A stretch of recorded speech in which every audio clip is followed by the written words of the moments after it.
Olá y sean bienvenidos a más un programa El Pan Nuestro de Cada Día. Que Dios te bendiga poderosamente, que la paz de nuestro Señor Jesús te acompañe en este nuevo día, porque lo mejor de Dios está por venir. Y en el Pan Nuestro de hoy vamos a hablar sobre cómo lidiar con la envidia.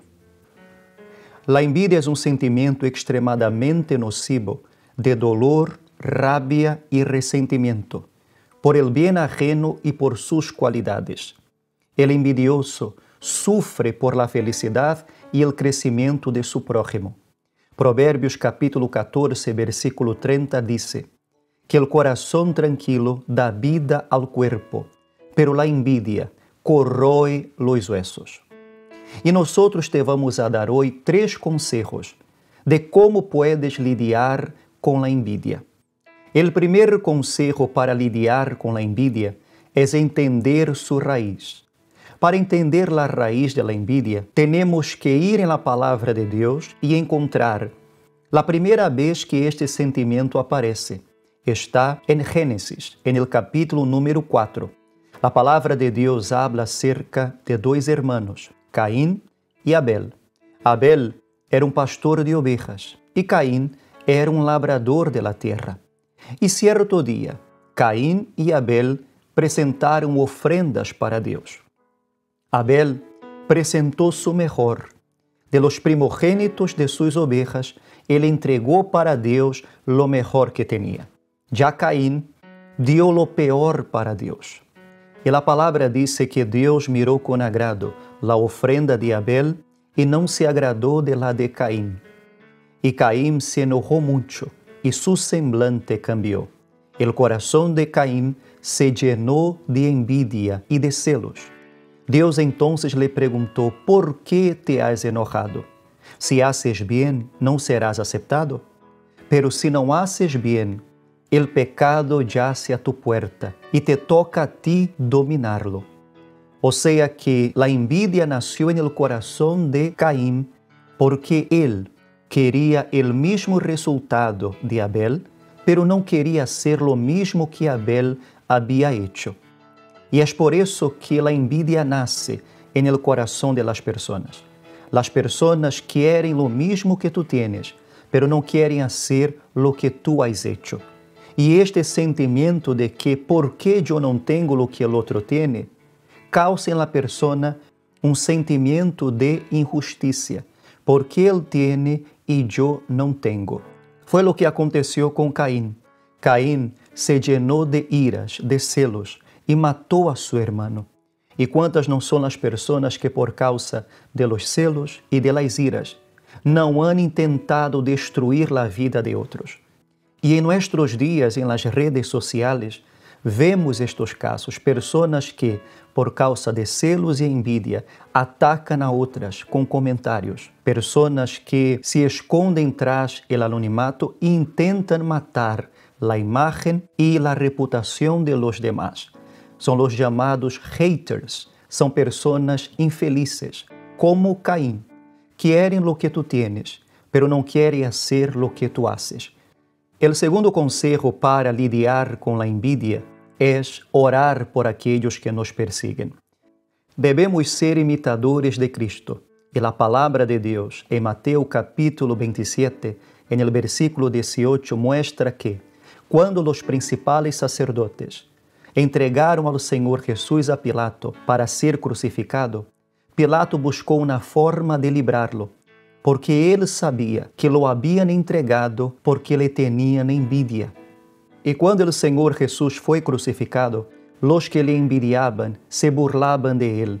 Y delante de aquellos que le tenían envidia, ¿qué hizo el Señor Jesús? El Señor Jesús oró por ellos. Padre, perdónalos, porque no saben lo que hacen. Y es esto lo que tenemos que hacer. Debemos orar por aquellos que nos persiguen, porque ellos no saben lo que hacen.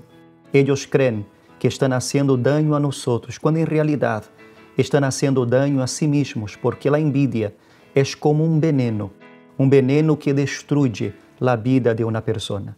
Não guardes ressentimento, não guardes rencor. Ao contrário, ora por aqueles que te persiguen. e Deus te dará uma grande recompensa.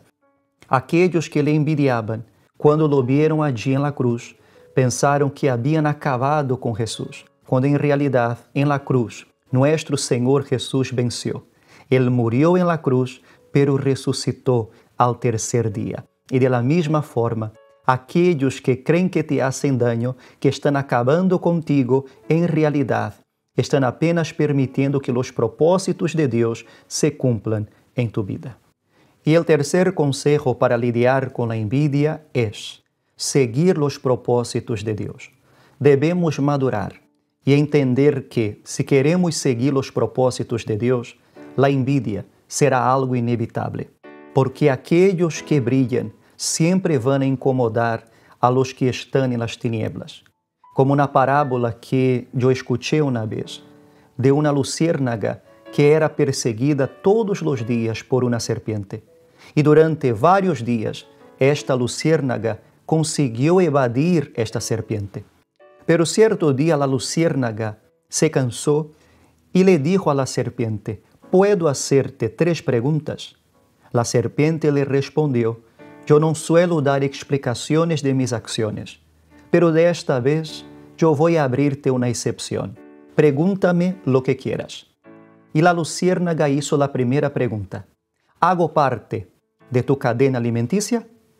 La serpiente dijo: No. ¿Te he hecho alguna vez algún mal? Y la serpiente dijo: No. Entonces, ¿por qué me persigues? Y la serpiente le respondió: Porque odio verte brillar. Cuando nosotros seguimos a Dios, nuestra vida empieza a resplandecer. Y esto hace con que las serpientes de este mundo nos persigan, nos critiquen. Fue lo que aconteció con Daniel. La Biblia dice que Daniel tenía un espíritu extraordinario, por eso él sobresalía. De los 120 sátrapas, él hacía la diferencia. Por eso el rey Darío pensaba en colocarlo como el responsable de todo el reino. Y por supuesto que esto suscitó la envidia en los demás sátrapas y funcionarios. Y buscaron una forma de destruirlo. Y de la misma forma, siempre cuando una persona tiene éxito, se destaca, esto hará con que la persona sea perseguida y sea criticada. Debemos usar las críticas, las persecuciones como una motivación para seguir luchando, trabajando, perseverando por los sueños que tenemos. Por eso no temas, Dios está contigo y Dios te va a guardar de todos los males, porque no hay nada ni nadie que pueda impedir que los propósitos de Dios se cumplan en tu vida. Si te ha gustado esta palabra, no te olvides de dar un like, de comentar y de compartir este vídeo. No te olvides tampoco de suscribirte a este canal para que todos los días tú recibas palabras de fe que te van a alimentar y te van a fortalecer. Que Dios te bendiga y nos vemos en un próximo Pan de Cada Día.